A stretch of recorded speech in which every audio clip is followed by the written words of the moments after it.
Angkot nekat terobos portal, 5 penumpang tewas tersambar kereta api, sopir nyaris diamuk massa.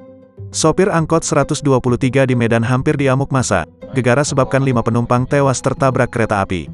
5 penumpang angkot 123 meninggal dunia akibat dihantam kereta api di Jalan Sekip, Kelurahan Sei Agul, Kecamatan Medan Barat, Sabtu, tanggal 4 Desember tahun 2021. Korban ada 8 orang, 5 orang meninggal dunia dan 4 orang lagi masih dalam perawatan, kata Kapolsek Medan Barat Kompol Ruzi Gusman.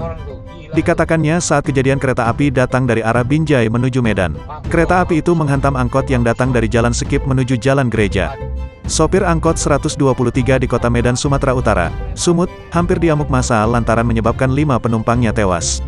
Pasalnya, sang sopir diduga menerobos palang pintu di rel perlintasan kereta yang akhirnya berujung maut dihantam kereta api.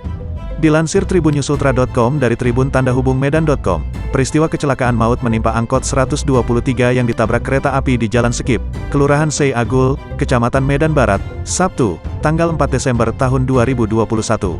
Angkot 123 tersebut diduga menerobos portal atau palang perlintasan kereta hingga akhirnya tertabrak kereta yang melintas. Akibatnya, sang sopir angkot 123 yang berhasil menyelamatkan hampir jadi bulan-bulanan warga. Sesaat setelah kejadian, sopir diketahui sempat diamankan di dalam pos penjaga perlintasan kereta api bersama 2 personel polisi.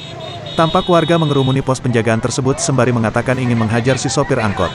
Sementara itu, sang sopir angkot yang terlihat mengenakan baju hitam, hanya dapat jongkok sembari tertunduk. Sang sopir angkot juga tidak terlihat mengalami luka parah.